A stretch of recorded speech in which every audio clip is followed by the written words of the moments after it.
Confessions of a Spanish Teacher, Part 3. We were currently in the Thatcher recession.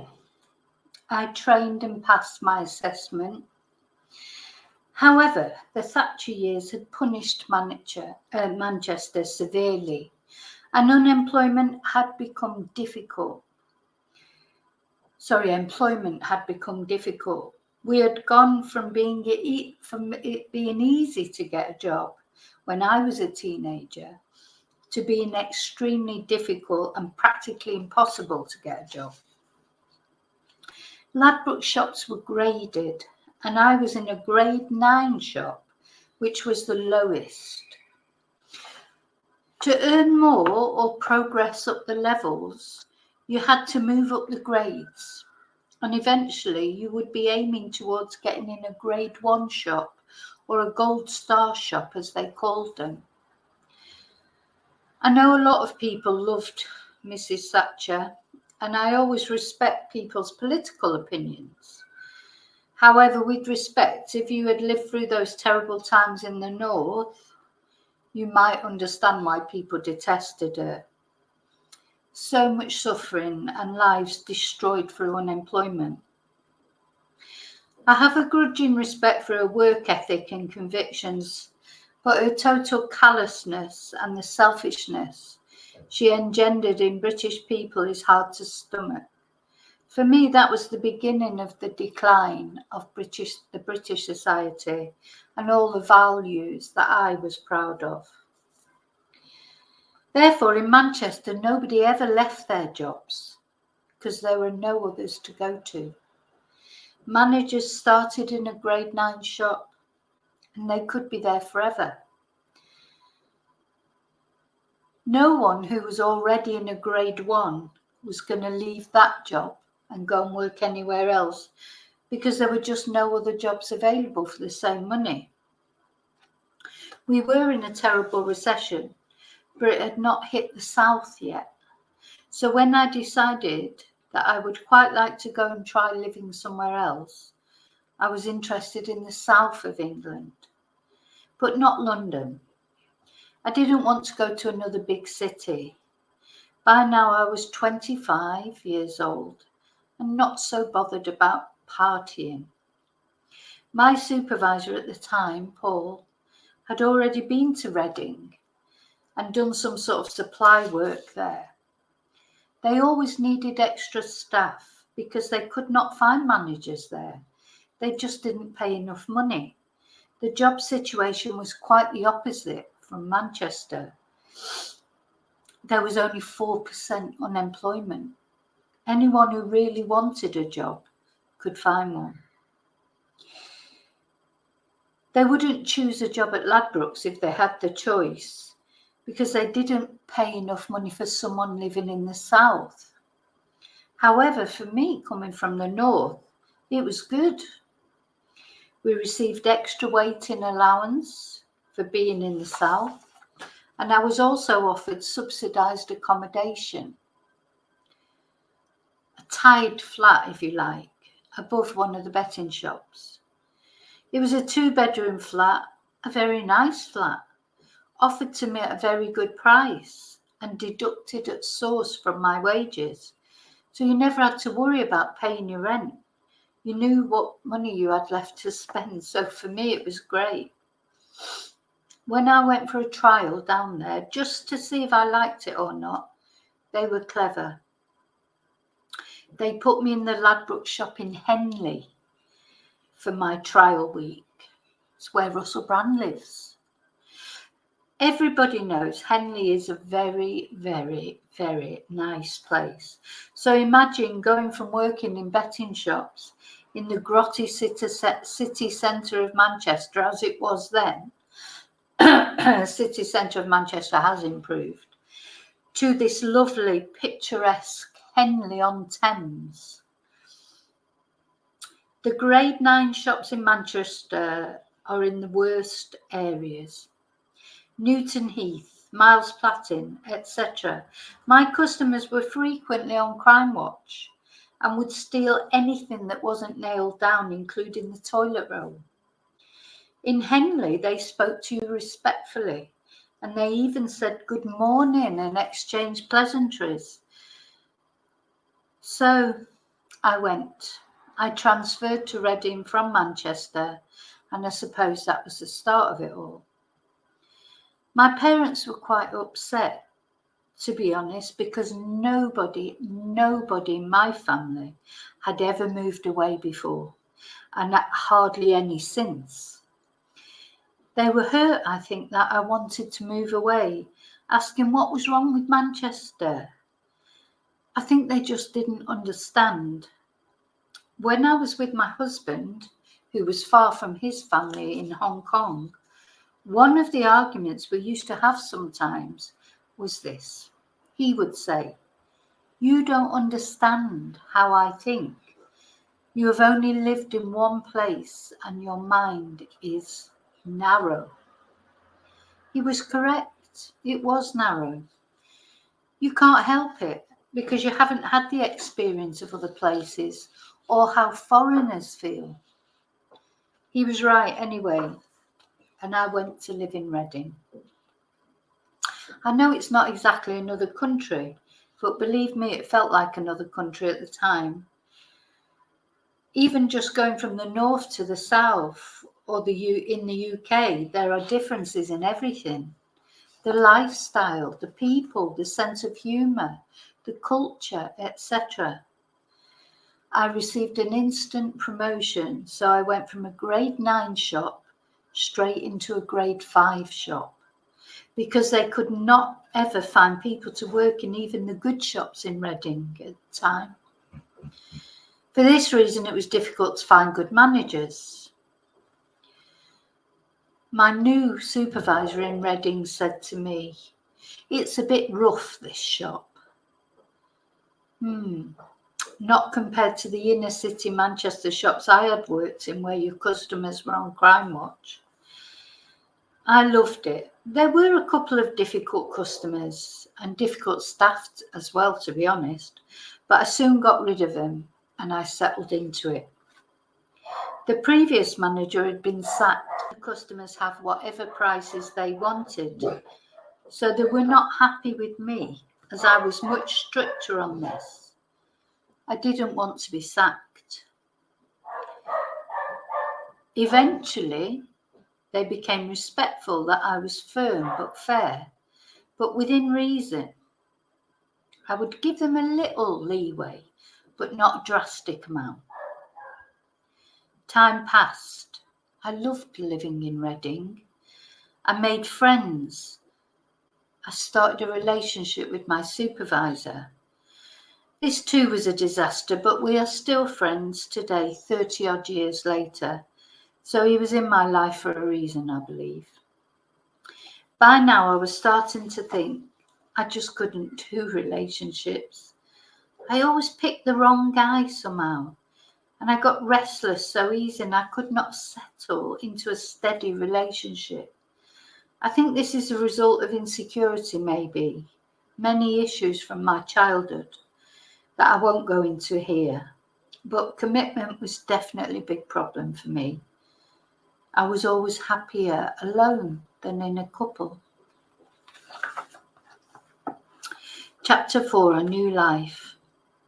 As time went on, I started to think about my future. I didn't want to be a Ladbrokes manager forever. The next career step in that company was a supervisor. However, they did not earn that much more money and they had an awful lot more responsibility. They were just glorified managers for all I could see.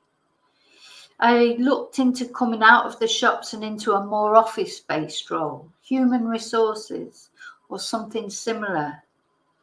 But it transpired that this was nearly as boring as working at the Department of Health and Social Security.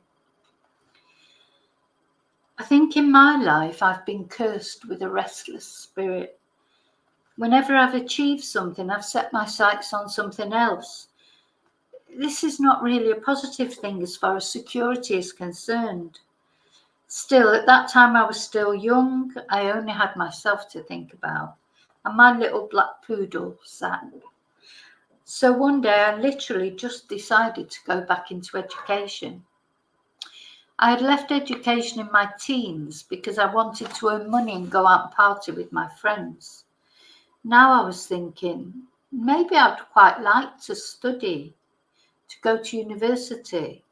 I've had my partying fix, and I was slowly recovering from the devastation of losing my best friend Elaine and separating from my husband.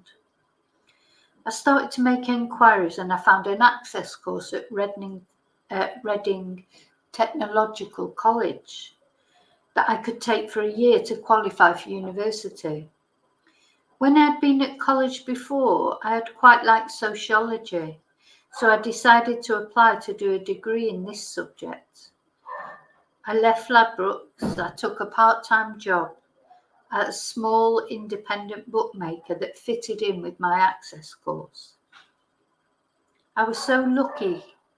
Education was free then, and I received a mature students grant that, combined with my earnings, was plenty to support myself. That's another terrible thing the Tory government has done to England. More benefits removed from young people, more opportunities lost. I did really well in the access course, and the following year I started my sociology degree at Reading University. I hated it. The sociology department at Reading was very right-wing, extreme right-wing, almost fascist. My tutor was a woman who dressed like a sex worker and adored Mrs. Thatcher. So this was never going to work for me. Again, I was so lucky. At Reading University, uniquely, in your first 3 months, you had to choose 3 subjects to study. 2 other subjects to study as well as your main one. And then after 3 months, you took an exam in each subject, and then you could decide which one to go ahead with. I suppose this is due to the big dropout rate in the first year in universities. Many times students realise the course is not what they thought it was going to be, not what they expected, or that the department's not to their political taste.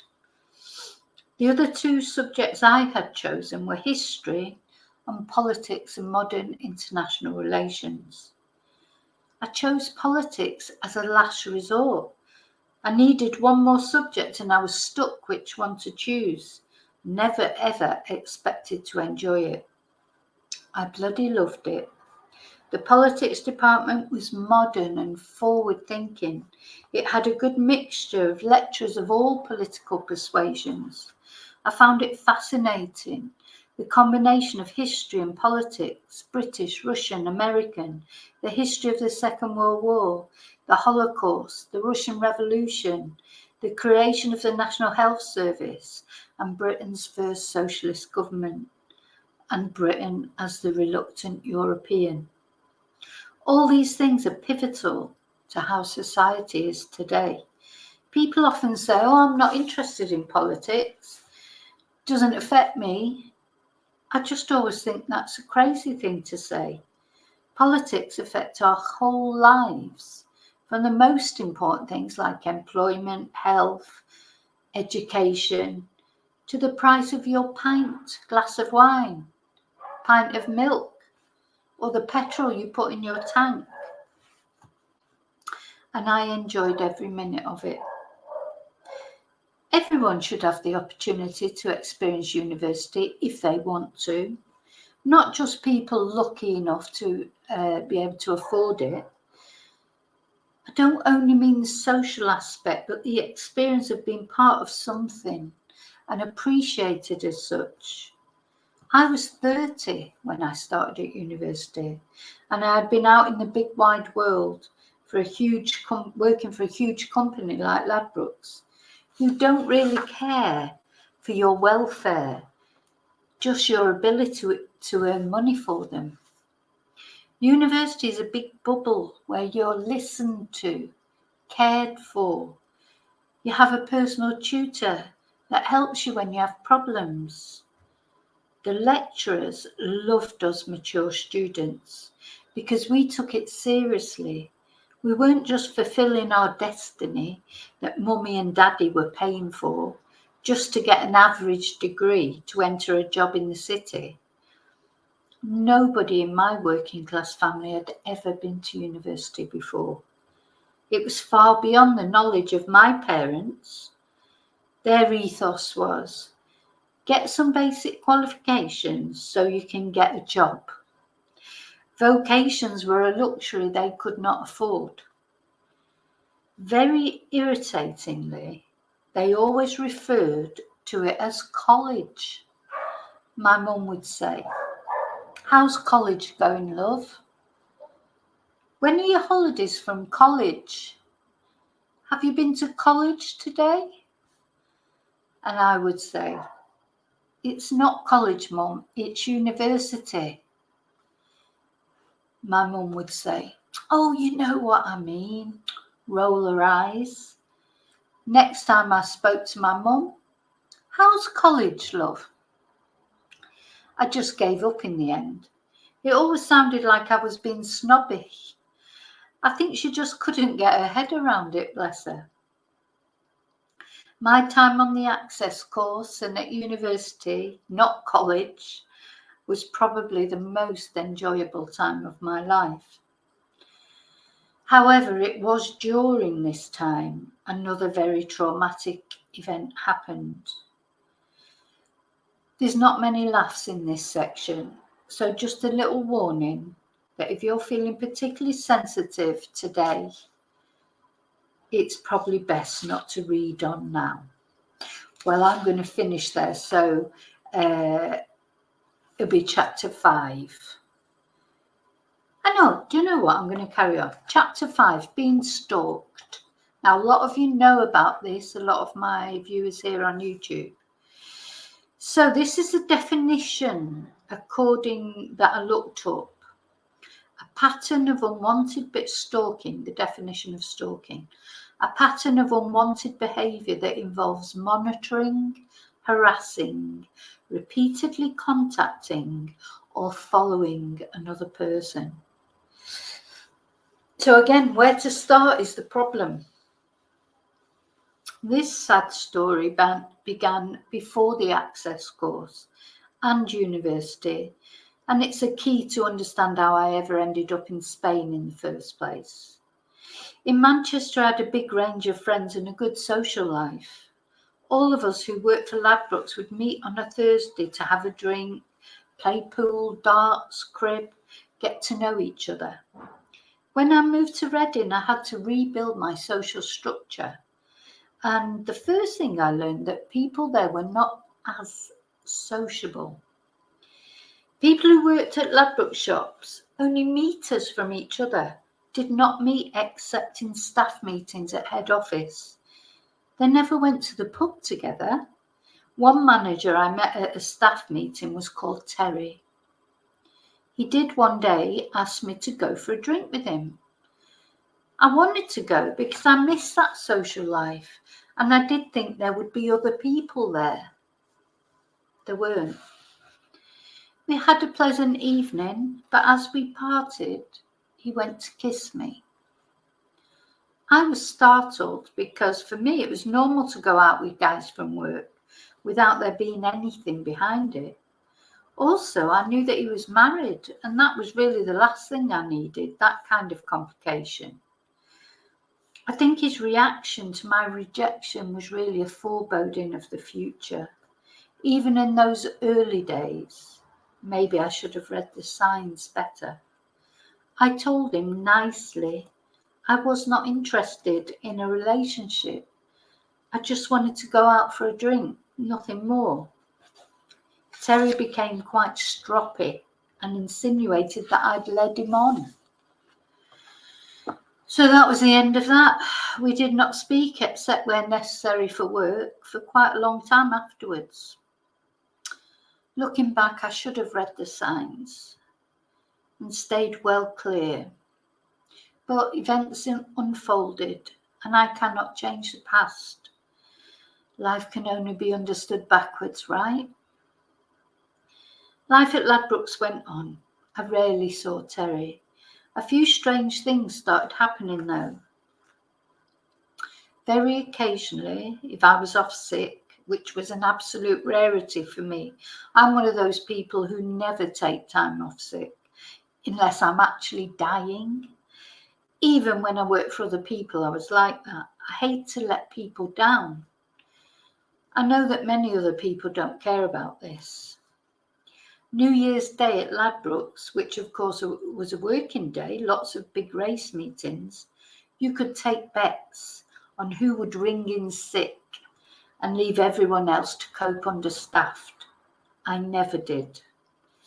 Maybe it's me who's the fool, but I just couldn't do it. I felt guilty even when I was genuinely sick. In those rare occasions, a bunch of flowers would be left at my door, or a card would arrive wishing me to get better soon. How did he even know I was off sick? A birthday card. How did he know it was my birthday? A Christmas card. Well, fair enough, everyone knew it was Christmas. So all these would be hand-delivered when I was out or ill in bed, or occasionally posted. So even then there was a lot of stalking type behaviour. He later told me that he would often sit in his car in the petrol station opposite my flat and watch my comings and goings, lights going off and on, etc. When he knew I was out, he would ring my phone, which was a landline, of course, just to hear it ring. That is also spooky, isn't it, when I think about it now? But I did not realise this at the time. Time passed, and I think gradually he just wore me down by being nice to me. He was attractive and attentive. I don't really know how it happened, but we did start spending some time together, only as friends. I think he caught me at a lonely point in my life. He was saying all the right things, making me feel special at a time when I didn't really feel very special. I was away from my family. Anyway, then something else happened that more or less pushed us together. And that I will tell you about in the next episode. So, that's it. Thank you.